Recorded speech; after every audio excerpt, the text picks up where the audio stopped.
Okay, I think we can go ahead and get started. Thank you for joining us tonight. I know some people are still logging on right now.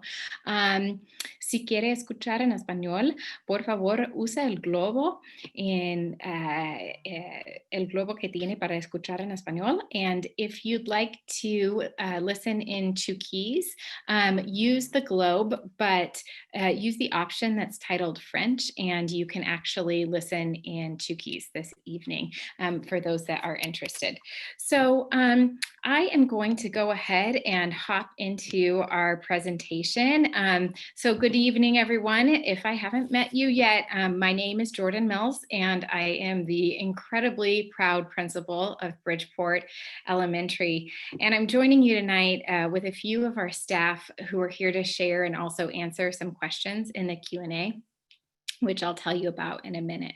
So I can't see anyone, but if there are any little bulldogs out there, tell them hello, and I miss them, and I hope that they are reading every single day, and I can't wait for them to get back to school and get back in class really, really soon, even though it won't look the same this year.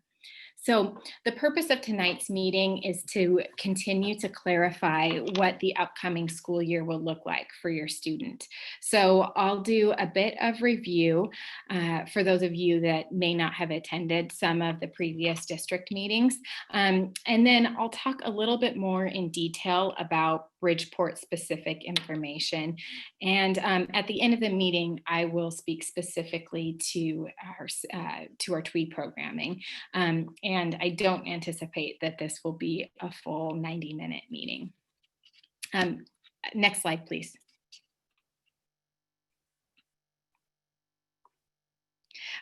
So this is a little bit about what we're going to talk about, but let me introduce you to the team. Next slide, please.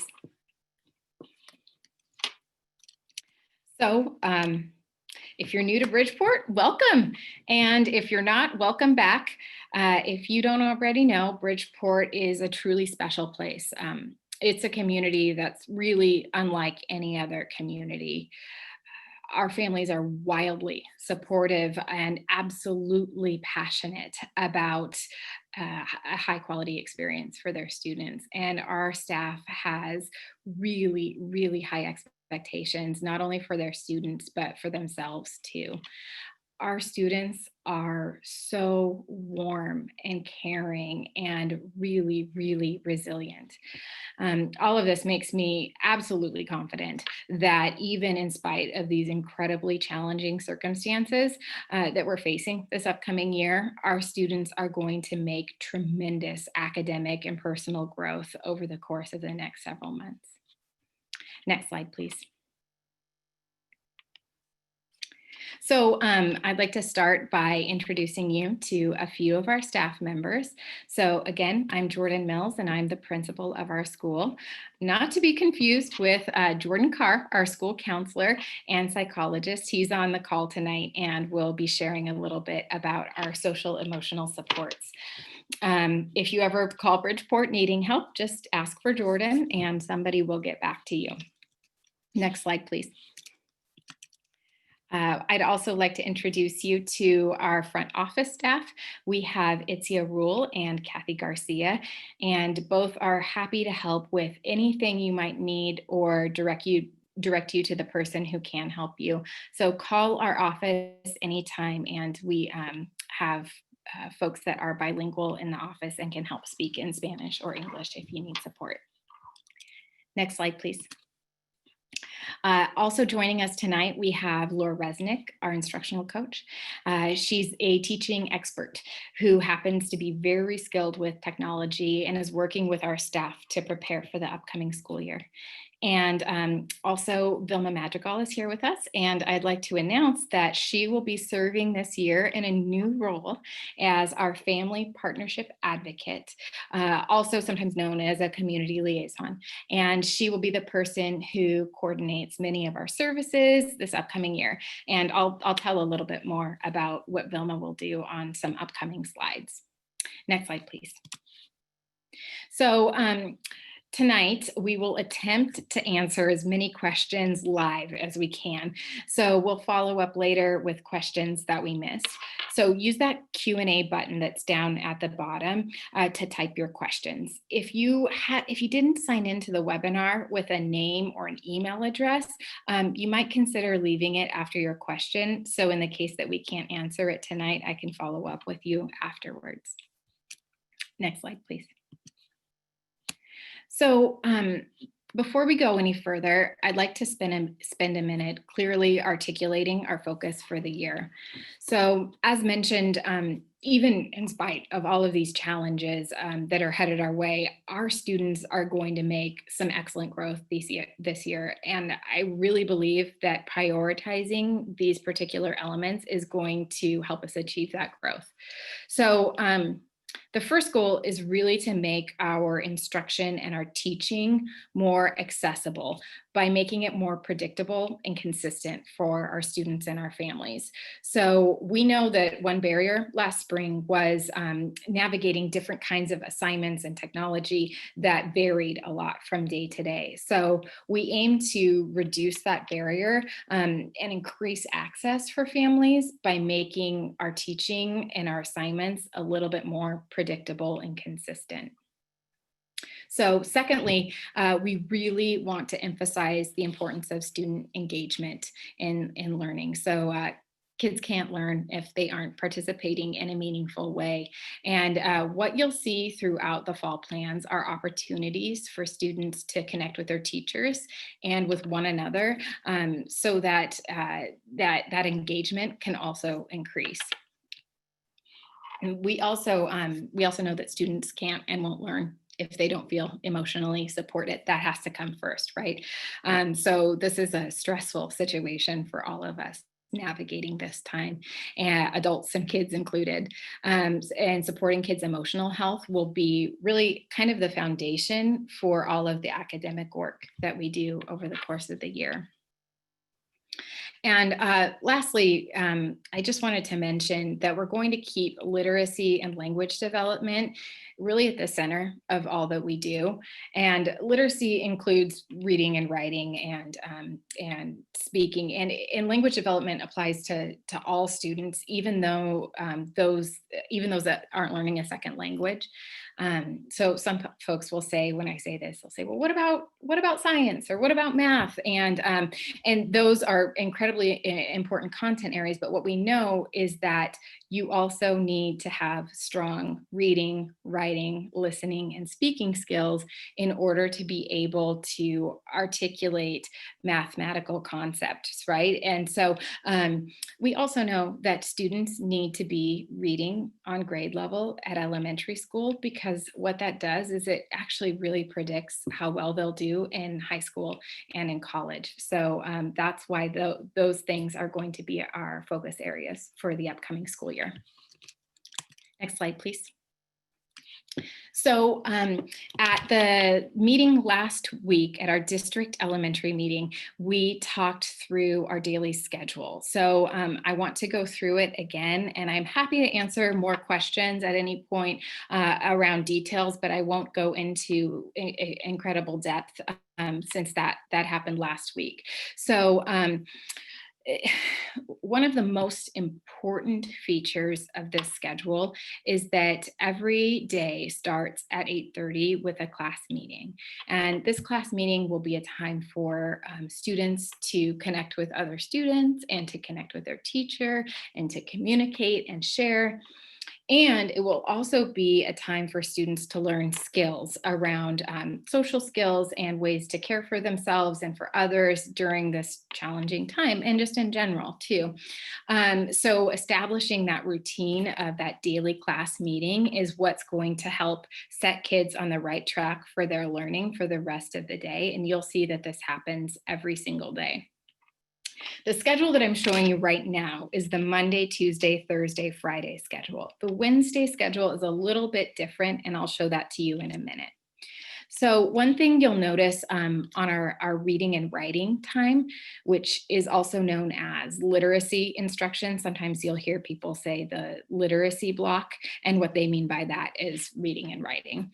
And just like math time, it's going to be split into two blocks, right? And so there's the first piece of it that will be that interactive instruction, and then that second piece that will be practice time. During that small group and work time, that practice time, the teacher will also be available to support students with questions. They'll be on a Google Hangout and available to work through things with students if they need support, if they're working independently. So we won't start the year with those small groups, but once our routines are really well established and kids know what to do and they're more comfortable navigating the technology, then we'll add in some small group practice after that. So that's the first half of the day. The second half of the day looks like this. Again, we have that math instruction, and then followed by math practice, either in small groups or work time. Teachers are available to answer questions and support students during that time again. The idea is that because we're going to be using more consistent, predictable materials, and that we're going to have teachers available to support kids, then it's going to be more independently accessible for students. Also, I'm the mother of a 6-year-old. I understand that being completely independent is not in the cards for her just yet, but the idea is that hopefully it will be more independently accessible than it has been. So plan to really support your students with access for the first few weeks, knowing that it'll take a little while for them to settle into the routine with the technology.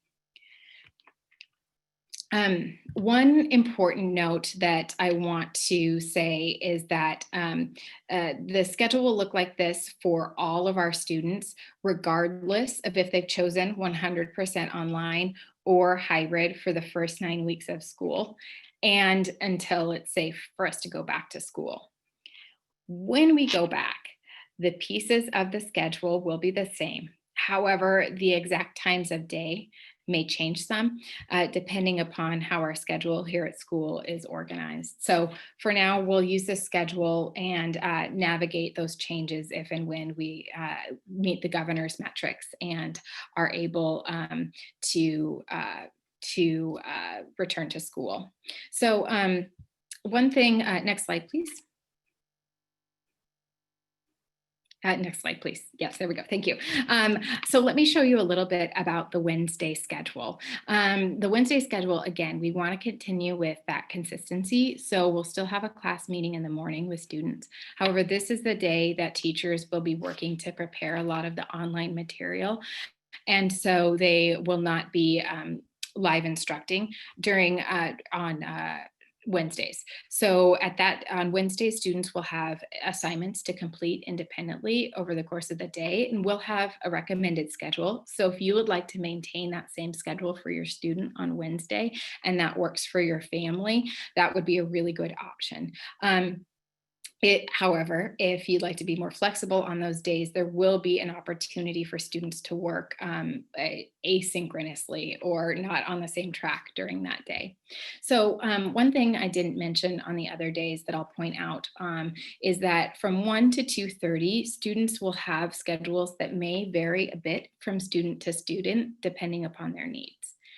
So during that time, that could include reading interventions, or that will also be when specials will be delivered, and English language development. On Wednesdays, most of that material will be self-paced, but it's possible that there could be some interactive instruction. On the other days of the week, there will be some interactive instruction in the afternoon, depending upon your students' needs. Okay, next slide, please. So I want to talk about the start of the school year, and I'd like to take a moment to acknowledge the challenges of organizing online learning for your student in a house that may have multiple siblings, working parents, and for some in a language that's unfamiliar. So let's be honest, this will not be easy, but we are doing this together. And you, as parents and caregivers, are our co-teachers now, and your student success is our success. And we are really a team at this point. So now more than ever before, and it's actually an incredible silver lining to all of this situation, the way that we can partner together. For our students. So I want to just touch on a few ideas for setting your student up for success.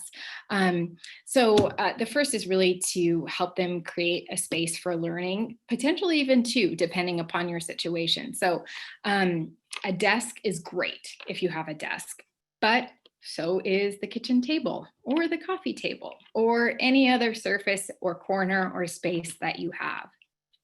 I would also actually really recommend a floor space where students can sit or stretch or stand to give them a little variety during the day.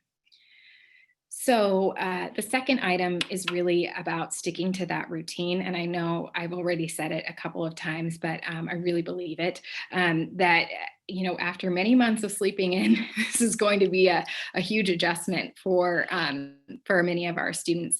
But really, if we can get students on this routine and we can teach them to use their alarms and to direct themselves, this could be an opportunity where students really grow into independently navigating their schedule a bit more, if we support them in the right way.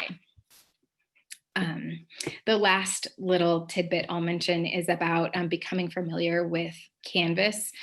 Canvas is the learning management system, which means it's the place where all of our content, all of our lessons are going to be held. And it has the parent component to it, and it's where kids will go every day to get all of their stuff. It's like Seesaw or Google Classroom from last year. We also have Florida Virtual and iStation, and that's where the actual lessons will come from, many of them.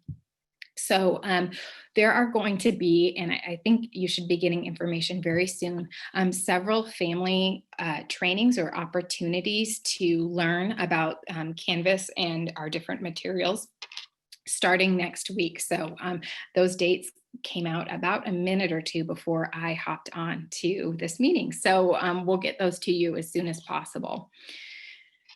I also I'm talking an awful lot, but I have, there's just a few important things I want to mention. And one is about screen time. So as a parent of a 3-year-old and a 5-year-old, I have worked really hard to limit the screen time for my kids. And I completely relate to those of you that are concerned about screen time. One thing to keep in mind is that not all screen time is created equal. So this online learning is not going to be an exercise in passive listening where students can zone out, but really an active, engaging, thinking experience. So the instructional pieces, both the teacher facilitated ones and the Florida Virtual and iStation materials, are going to be interactive, right? The teachers will be structuring the time so that students are engaging. They might use whiteboards to hold up their answers, or they might use a call and response or an opportunity for students to share out. All of that happening during their instruction. And for the online materials, they will include video tutorials and in some cases give students feedback about whether or not they're answering accurately. So this is one of the ways that we can attempt to replicate a school experience without being in school, knowing that there's no replacement for our incredible teachers being in person. In some cases, the materials will be printable, which could be an option for your family. So every family needs to find what works for them. And as a school, genuinely, we want to support the balance that works for your family. And I'd really encourage you to try out what the program is that we put together for 3 or 4 weeks. Let your students settle into routine and see how it might work for you. Next slide, please. So many of you are probably familiar with KinderConnect if you started kindergarten in our school district. And in planning for the year, it became really clear that not just our kindergartners need to connect with their teachers, but all of our students are really going to need that at the beginning of the year. So we're going to have kindergarten through 5th grade Family Connect meetings. And these are going to be one-on-one meetings for the whole family with the teacher. They're actually going to be happening on the first 2 days of school, Monday the 14th and Tuesday the 15th. So your teacher will be scheduling those with you. Teachers will probably be announced pretty close to the school year because, as you know, it's kind of a puzzle to fit everybody in classes, and with students enrolling right up until the last minute, it takes a little while to sort that out. So the purpose of these meetings is really to have a strong relationship and open communication between the family and the teacher right from the beginning of the year. Again, we are all on the same educational team right now, so we want to open those lines of communication right away. So at this meeting, our teachers too are going to offer basic needs, resources, food, clothing, a few other things at that first meeting, regardless of whether or not families expressed interest in that the previous year, just so you know. Next slide, please. Next, oh, there it is. Good, thank you. It's starting to get dark and my lights turned off in here. So at some point it may be too dark to see me, but maybe that will mean the meeting's over. Let me tell you a little bit about the first week of school. I just mentioned the K-5 Connect meetings.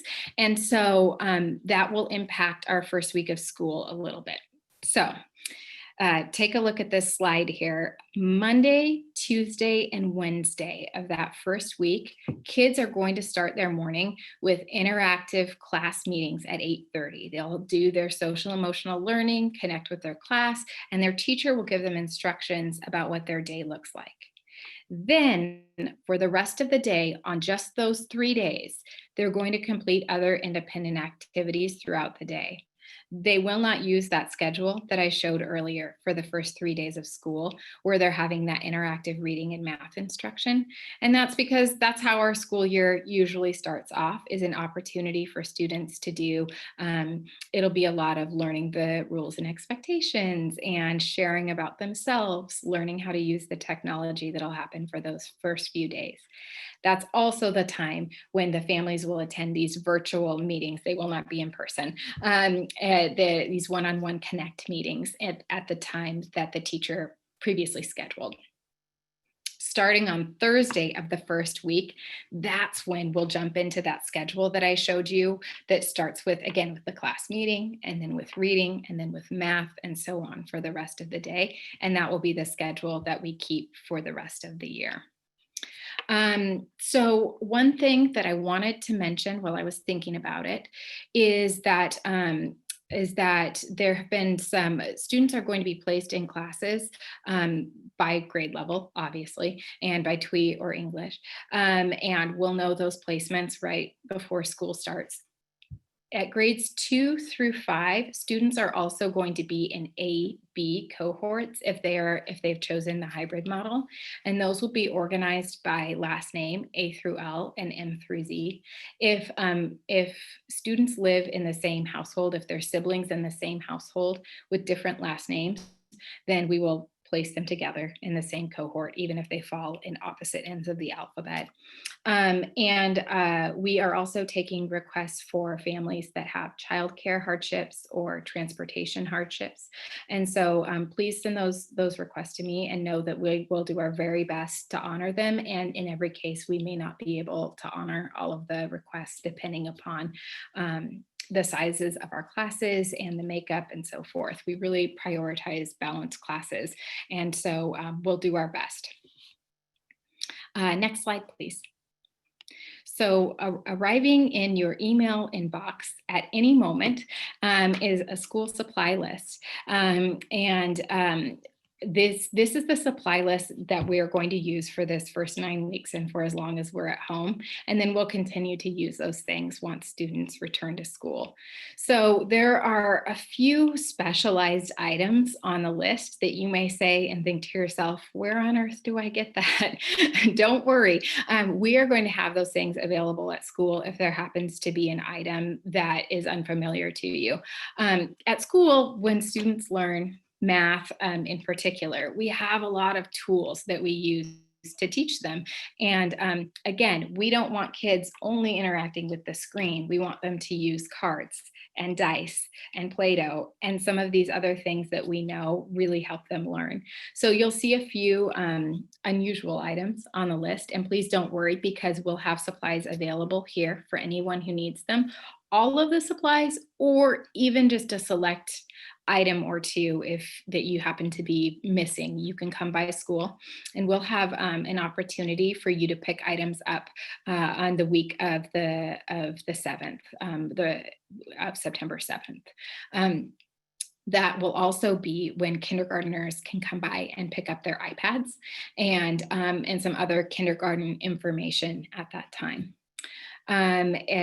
Just as a reminder, there's been a couple of emails, but if you are a 1st through 5th grader and you need to get an iPad or trade out your iPad from last year, please come by between 10:30 and 12:30 next Tuesday, or call our office to set up another time if that doesn't work for you. Okay, next slide, please. I just wanted to quickly review our kindergarten events. There are a few of them, and actually a new one on here that was just planned. So we're going to have a kindergarten family meeting similar to this, but specifically about kindergarten on Tuesday, September 1st at 7 p.m. So if you are an incoming kindergarten family, please feel free to attend. As mentioned, we'll have iPad and supply pickup for kindergartners the week of the 7th.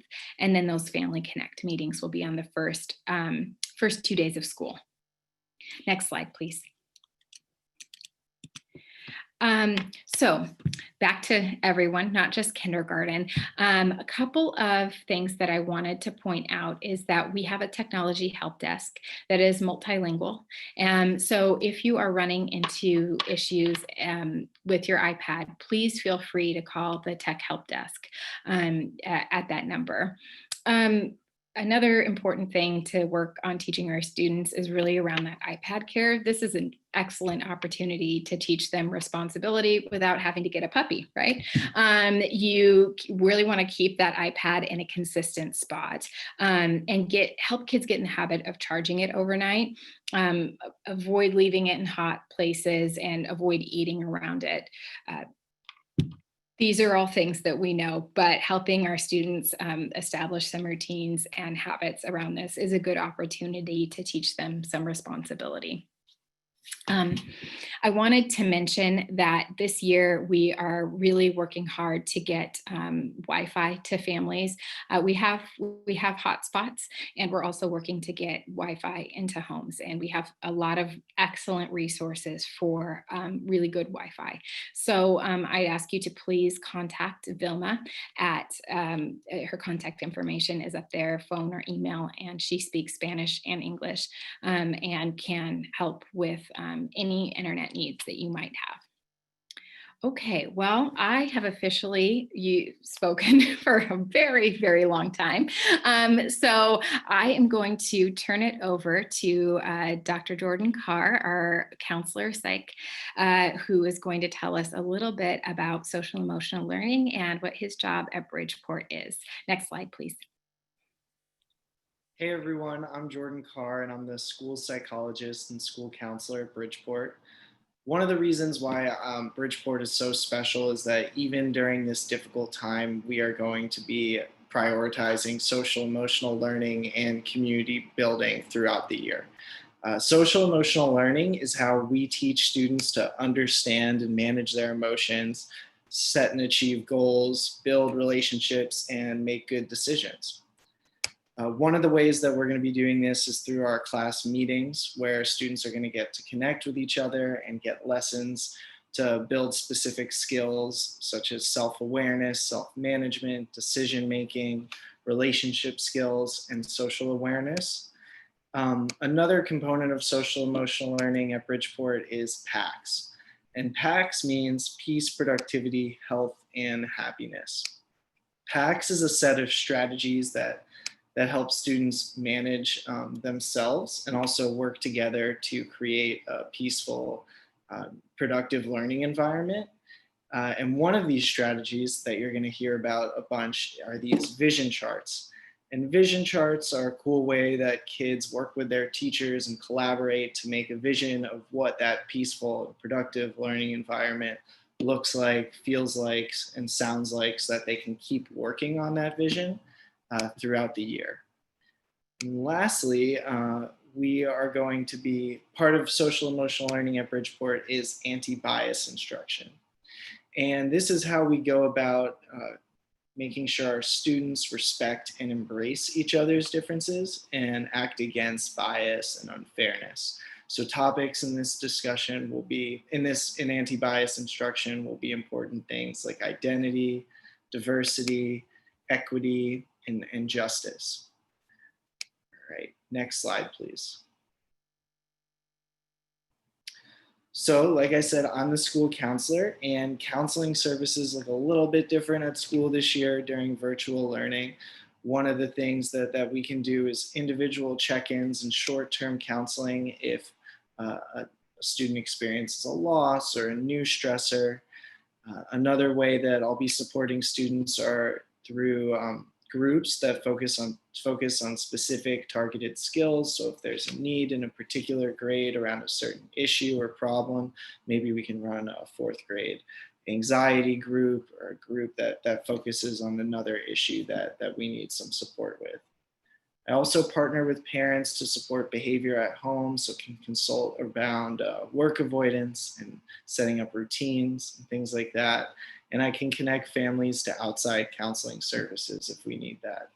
So the home is the learning environment this year, and we're here to help. So please reach out if you need anything, if you want to collaborate, if you notice a change in your kid's mood or behavior and you're concerned, let your teacher know that you'd like to talk to me and we can problem solve, or you can call or email me directly. My email and phone number are right here. And I also have a website, Mr. Carr's Counseling Corner, where you can check out some read alouds that I post. I update it with different resources in the community for housing and food. And there's some cool tools on there like mindfulness videos and things like that. So feel free to check it out. And I look forward to working with all of you this year.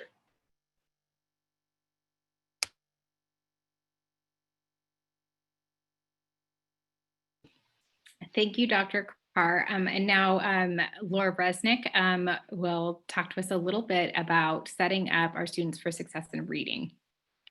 Hello, good evening. Again, my name is Laura Resnick. I'm the instructional coach for Bridgeport Elementary.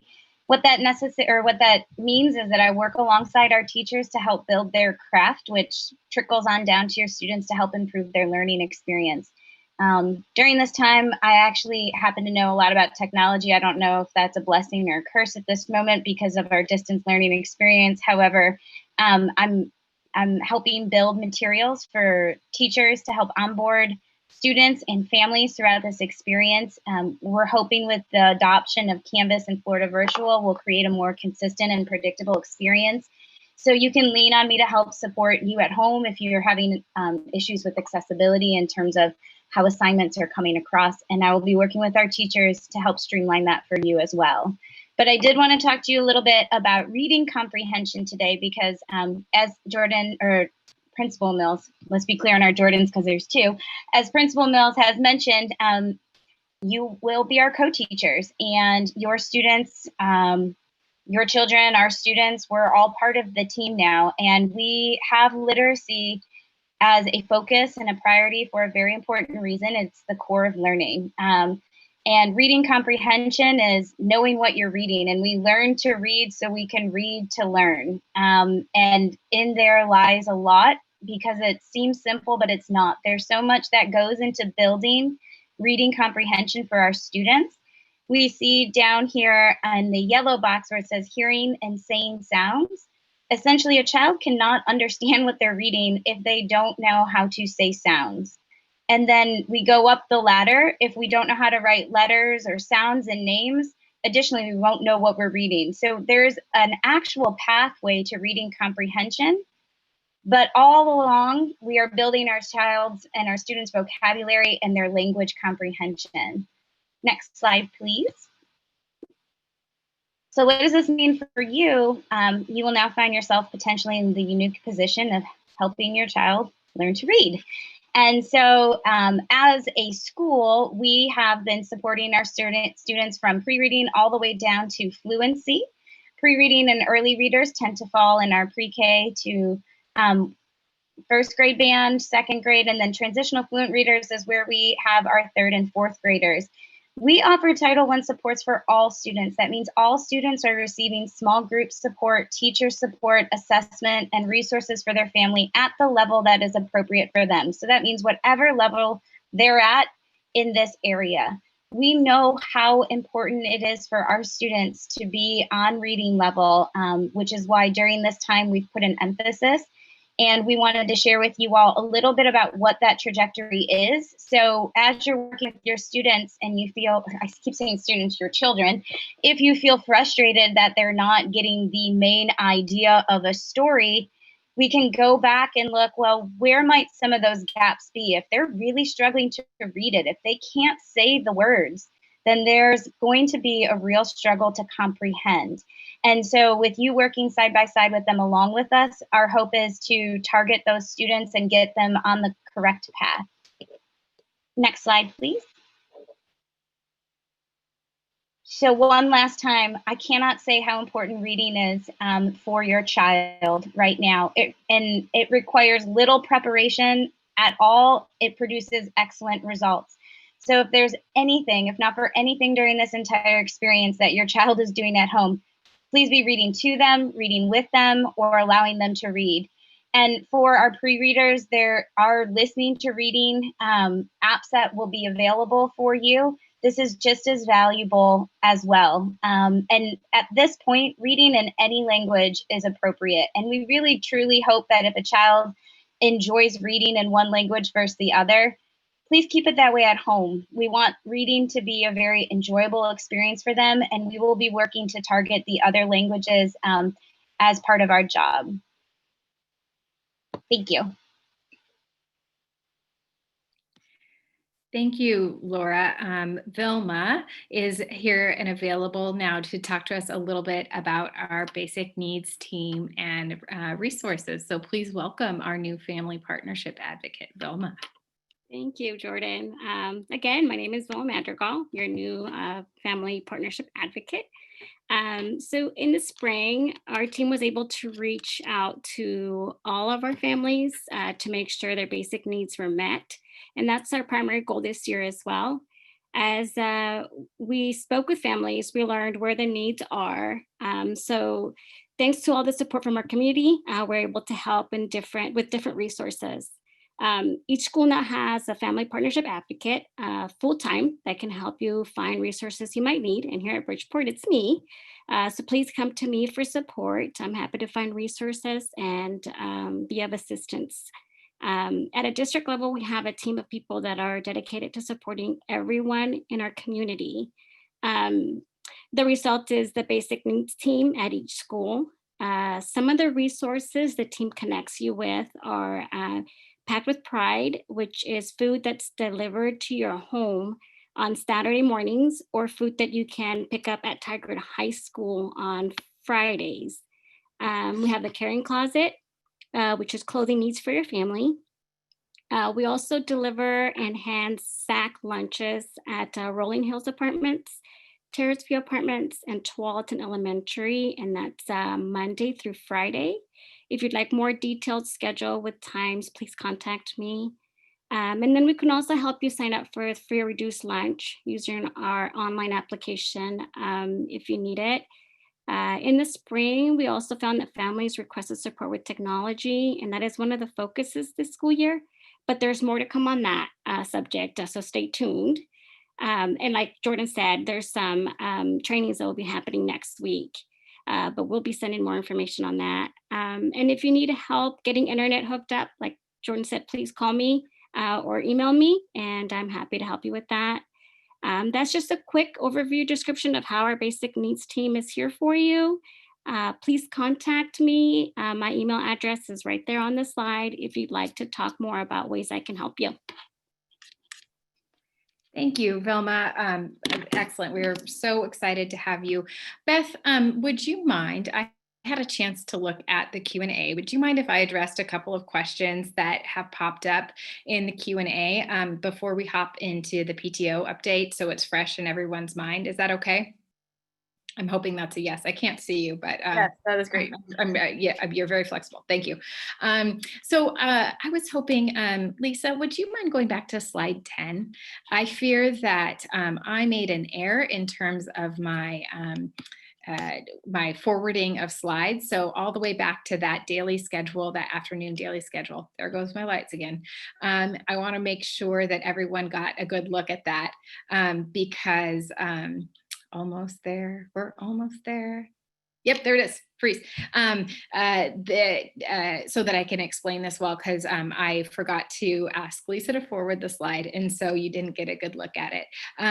But let me explain the afternoon time a little bit. I think I mentioned that math will include some math instruction, which will be interactive instruction, followed by that small group time and work time using Florida Virtual. And so after that, at noon will be students' lunchtime. And they can, of course, you can flex that time. One thing that has come up a couple of times in the chat is, hey, can we be flexible with when students attend the instruction? And the answer is yes, the materials will be available at other times. And when it's possible, it is a great idea for students to attend in that moment, because that's how they're going to get that two-way interaction with their teacher and with their peers. And that's going to be a much better experience for them in the long run. And please know, as a working mother of two, I understand that that won't always be an option. And you need to do what works for your family. So that flexibility is built in, knowing that we'd like to have students present as possible. In terms of exactly how attendance is taken, it will be taken daily. I am waiting for details regarding what counts as attendance in terms of being on those live check-ins or potentially completing work. And that guidance is coming from the Oregon Department of Education. And so we're working to get clarity on that. And I apologize, because I know that that's a concern for folks. So as soon as we know what those details are, I'll make sure to get that out. I wanted to mention a couple. There was a question about a couple of questions regarding student placement. And the questions were around if my student selected 100% online, will they have a Bridgeport teacher? And that depends a little bit and varies from grade level to grade level because it has to do with the number of students that wanted that option. So at some grade levels, the students will be placed with a teacher from a different school. And in most cases, all of our students are going to be taught by Bridgeport teachers. So as soon as we have confirmed placement for students, we'll get that out to you, which I hope to do as early as possible. I really do, which will also include information about some of our new staff, because as you know, we had some of our staff members move on this last spring. And so we have made some excellent new hires, and I am really, really looking forward to getting them in here at Bridgeport. So I will share that information with you as soon as I have it. I think that covers the gist. And so I will turn it back over. Thank you, Beth, for letting me talk a little more, to Beth for some PTO news. Excellent. Thank you, Jordan. I'm always happy to have clarification. Hello, everyone. I am Beth Dittman. I am the PTO president for this year. Thank you for joining me this evening with the other panelists, and thank you, panelists, for giving us this PTO corner on this special night. Next slide, please. So you might be wondering, who is the PTO? I'll give you a little bit of information about who the board is first. Like I said, I'm Beth Dittman. I'm the president this year. You might see some familiar names, no faces on this slide. Audrey Borgman is our vice president. Meg Alvey is our secretary. Leah Backhauber is our communications chair. Charlotte Averett is our co-treasurer, along with Tracy Hiller. Jess and Will Lancaster, or as I call them, Team Lancaster, are our volunteer coordinators, and Kendi Castillo is our community liaison. But with also really important, and would you, next slide, please, is that you are a part of our PTO. Every parent, teacher, and staff member or community member who has a student at Bridgeport is a voting member of our parent-teacher organization. And that's really important because we want you to use your vote as your voice and your power within our organization. We have meetings monthly, and until we are back into a safe return to school, we'll be having those meetings via Zoom with translation services. And you can find the link here in this presentation. We'll also be sending it out via the Barker, or you can write down that meeting ID and password now. But those meetings will be on the third Wednesday of every month, starting the very first week of school, because I know we'll all have so much capacity for an extra meeting, but that will be at 7 p.m. Next slide, please. Some things to be on the lookout for, because just as our school year has changed and our school environment has changed, so too has the PTO adapted. So something that you should be on the lookout for in the coming weeks is that we are focusing on and trying to create a family directory. We would like you very much to be included in that directory. Doing so will require that you complete a waiver that we send out. We will have hard copy waivers that you can sign, and we will also have a Google form that you can complete. When you complete the waiver, you're essentially allowing us to share your information with other families within our community so that we can help make connections amongst you. So you will know who the other families are who are in your child's cohort, or who the other families are that you might not know of who live just down the street.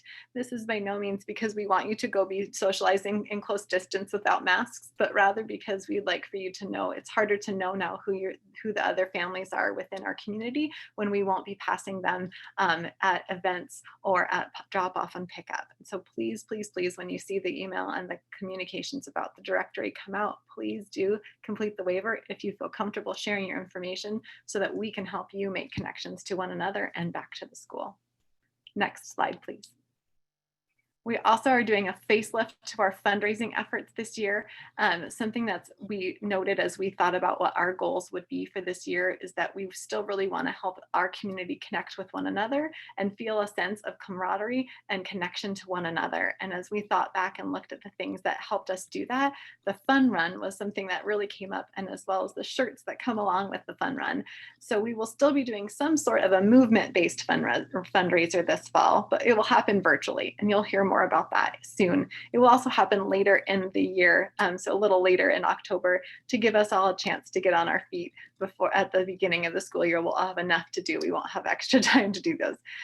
Donations will still be solicited and made using the Pledge Star system if you've used that before. And if you're a kinder parent, don't worry, we will definitely educate you on all of these intricacies. It will be another thing to learn. It's a little bit like drinking from a fire hose this year, I know, but we are with you in it. The facelift to our fundraising, in addition to the fact that it will be happening a little later and virtually, is that 100% of our proceeds will be donated to members from our community who are in need. We're in a very special situation given the fact that our school year ended so quickly last year and early, that we have a bit of money left over so that we can operate our budget at a tighter level and offer our monies that we fundraise to put right back into our community. So for those who are experiencing housing or food insecurity, or straight into the Pact with Pride program. So know that that will also be coming your way, and we look forward to having your participation in that. Next slide, please. There's a few other changes that we've made because life's changed. So business isn't usual. We need to change with it. We have new ideas grants as a part of our budget this year, which is money that we've set aside to support your new ideas. Oftentimes parents and community members have fantastic ideas, but our organization runs and has a budget and a lot of programs preset. That means that we don't have a chance in that moment to support you financially, but we want to be able to do that. So we have some money set aside this year to create, help you create programs or activities or things that you want to see happen. We have both the financial resources, and then we're also a group of people in the PTO who know a lot about the school and who know a lot about the community. And so we want to offer our resources to you as well to support you. Yearbooks happened last year, but only for our 5th grade class, and the PTO was able to sponsor those. So that was a gift from our PTO to all the 5th graders as they left our community. This year we will have a yearbook back, and it will be for everyone. We won't be able to 100% fund that for everyone, but do know that we'll be asking you for submission of maybe photos that look like a really different school year, of lots of photos of your kid on their iPad and doing other things from home, other schoolwork from home. And you'll just note that we're going to see a lot of new I told Jordan earlier this summer, we're going to become experts at drive-through events, Jordan, and a lot of distance learning support. Already we're offering some funding to help support some of those odds and ends supplies that we might need to have on hand. That's something the PTO has already supported and will continue to do so. I did see a note in the Q&A before I jumped onto my presentation, and it was regarding real books in Spanish that might be available. That conversation has already been started. And so for that parent who is interested, I'd love to connect with you. And I noted your name. So I will be reaching out. Something that we would love to do is get books into the hands of students, real books, paper books. I know how important those are. And that's something that we've started a conversation about. We simply need to work through the logistics of how that might happen. So stay tuned, but that's a great example of something that New Ideas Grant could help us with. Next slide, please. We'd like for you to connect with us. You may have seen that Leah is a new member of our board. She is our communications director for this year, and she is going to help us get the word out about who we are and what we're doing. So you can click on this hot link for our Facebook page, or you can find us on Facebook. We're Bridgeport Elementary PTO. And you can always email us at bridgeportelementary.pto@gmail.com. We want to hear from you. We want to hear the good. We want to hear the challenges. And we want you to feel like you are a member of this community, and the PTO is you, and so we want you to feel that way for sure. Next slide, please. That's it. That's all I got. All right. Thank you so much, Beth. I really appreciate taking the time and everything that's happening with the PTO. You guys have a lot going on right now, so thank you for that. I just want to thank everybody for coming tonight. Hang tight. If you are the parent of a student in the TWE program, we're going to talk about that in a minute, and all are welcome to stay and listen if they'd like. But for those of you who are going to move on to the next thing, thank you for joining us tonight. And sincerely, thank you for your support and for your communication and for your kindness and all of the wonderful things that you have done for our Bridgeport community, because every family here has contributed positively. So thank you for that. I am here and I am available, and I love talking to people and clarifying questions and helping wherever I can. So please do not hesitate to get in touch with me. There's also, I've listed a few other people there that might be helpful to you to get in touch with, but never hesitate to contact me if I can help you answer any kind of question, or if you've got some kind of feedback that you'd like for me to know, I'm happy to hear it. So for those of you that are leaving, goodbye, have a nice night. And for those of you who'd like to hear a little bit more about TWE specifically, next slide, please. So, oh boy, did we skip a slide? There we go. Yep. So I want to talk a little bit specifically about TWE, and that is because we have had these community evenings, and they haven't specifically spoken to TWE. So I sent an email a while back that had some information, but I want to dive into it a little bit more right now. So in TWE, we really want to focus, obviously, and perhaps this goes without saying, on our language development. So teachers are going to be teaching daily in using interactive instruction, really focused on the development of spoken oral language. So all content areas are going to be in Spanish, except for math, which I'll address in a brief moment. At grades third, fourth, and fifth will also integrate some content in and reading in English once the year is up and running. We want to try to stay true to the map that we have that shows how much instruction students are getting in each language over the course of their years, knowing that replicating an immersion situation is a real challenge under these circumstances where we can't completely control our students' environment in the same way. But the English that we do incorporate will be very intentional. So there go the lights again. Okay, it never ends. Bilingual supports will be available for families when possible. So often our focus is on providing those bilingual instructions because we want there to be clarity for students on what exactly it is that they're supposed to do. And along the same vein, you'll see that we worked to include materials, like I was saying before, that will hopefully be a little bit more predictable for students and give them that feedback. So there's going to be less of a question about what's expected of them and what they're supposed to be doing in terms of manipulating the technology itself. However, the difference is when it comes to the content itself, it's not always available in both languages in some cases. And we wouldn't want it to be available to students in both languages in many cases because we don't want them to rely on a translation. We want them to use the skills that we teach them about determining the meaning of words when they don't have the meaning right in front of them, when it's not in their first language. So we teach them about context clues. So look at the other words around this word. Think about what you're reading. What makes sense here? Even if you don't know the exact meaning of the word, could you start to understand what it means? We teach them about talking around a word. If you don't know the exact word to say, what other words could you use that would describe the thing that you're trying to say, right? So having kids, teaching them to solve these problems, as you know, is an excellent way to teach them life skills around perseverance and problem solving. However, we don't want it to be to a place where it is so just wildly frustrating for the student that they're then stuck or not feeling good about themselves. So at that point, it's no longer productive. But having to work through challenges that's at the student's level is actually good for them. So that's something to bear in mind. Next slide, please. Let me talk specifically about our reading curriculum.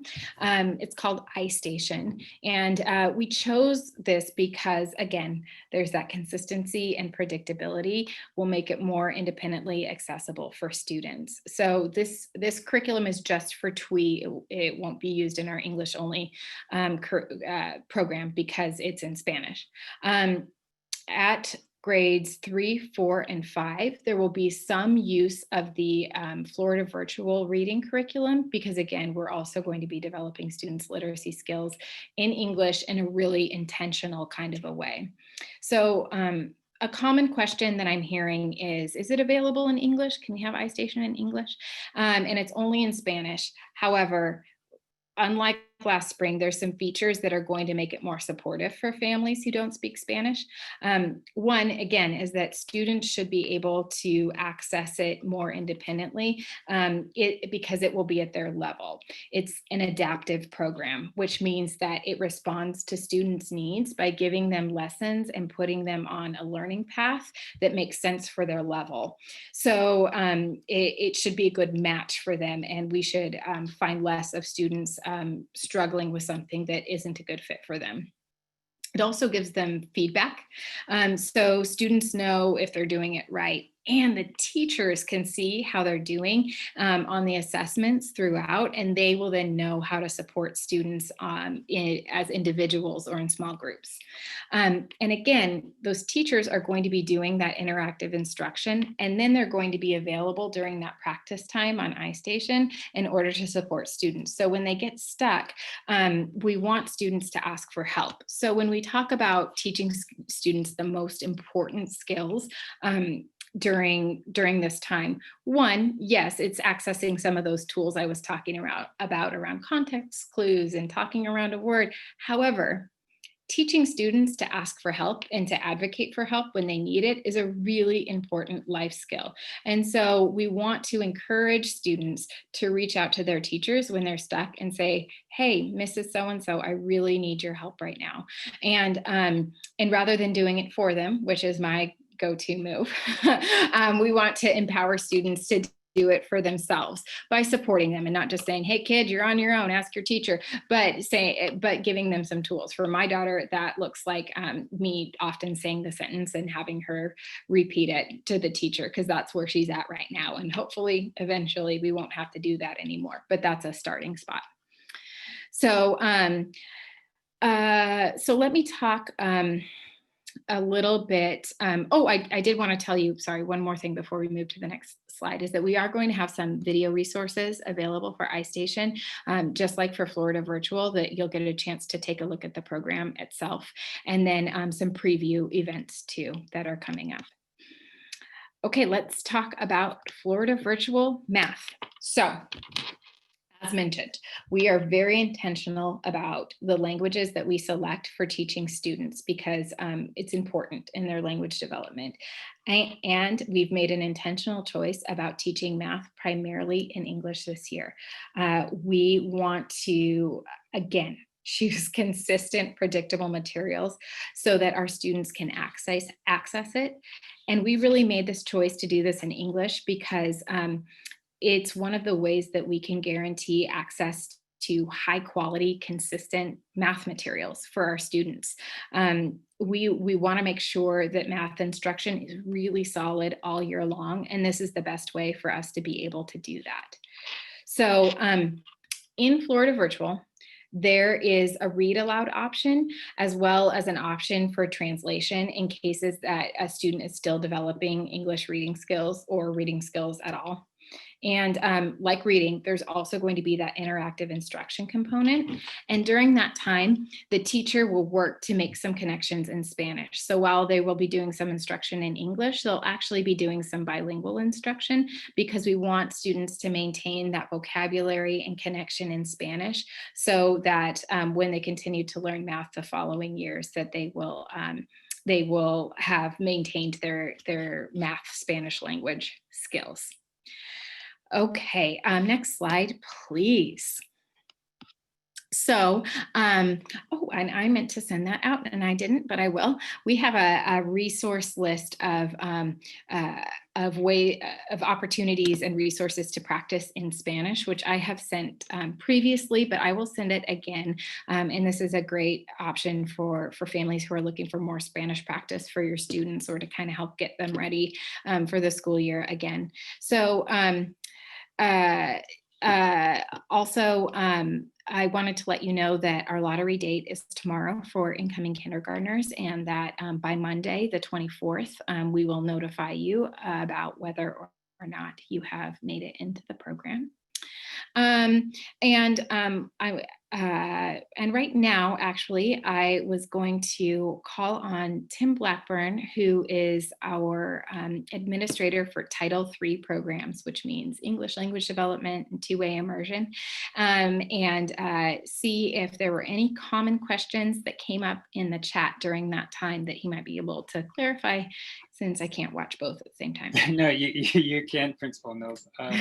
But one thing that had a little bit of traffic in the Q&A, Principal Mills, was the question on who our TWE teachers are this year. And so I just wanted to highlight that this is very much an active discussion, and we will certainly share more information in the coming days related to who your child's teacher is and our TWE staff.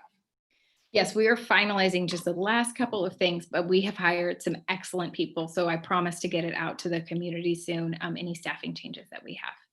Mm-hmm.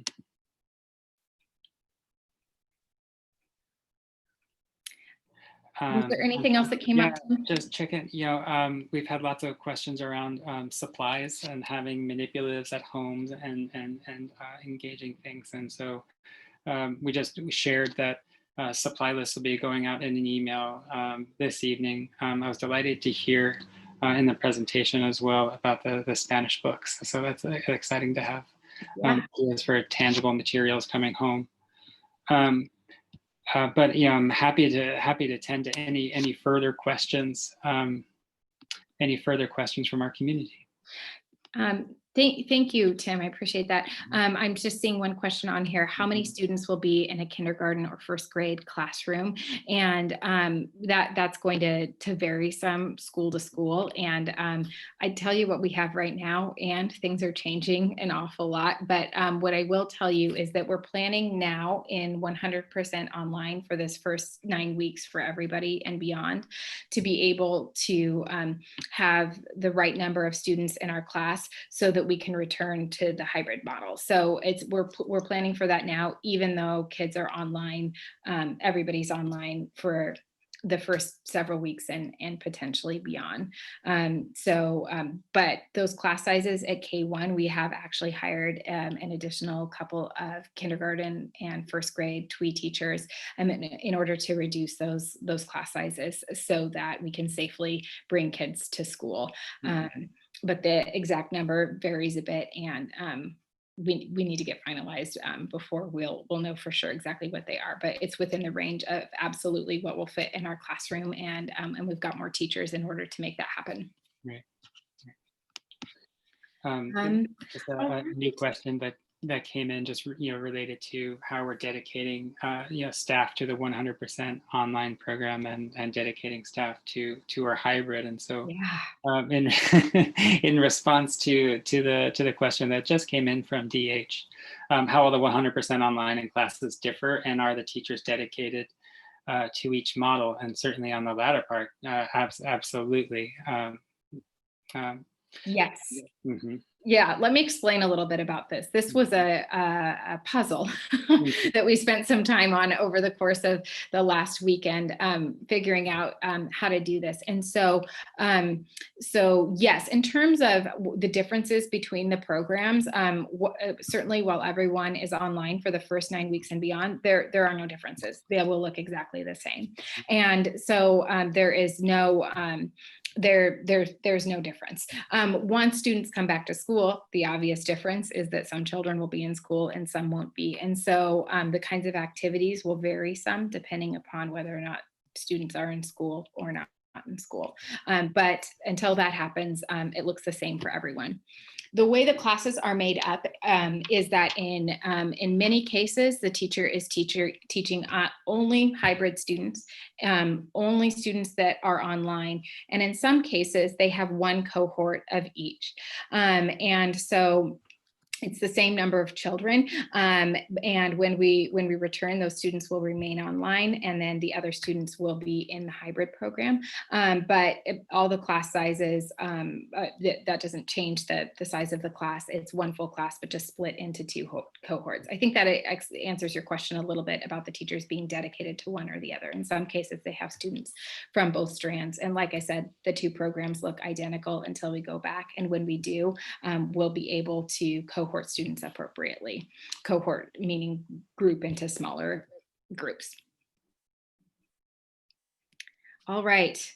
If there are no other burning questions, then I will thank you again for your time this evening. And again, I will invite you to please email me or call me to check in about anything. I really appreciate this community and the support and everything that you do for our kids. So thank you, and have a lovely evening. Take care.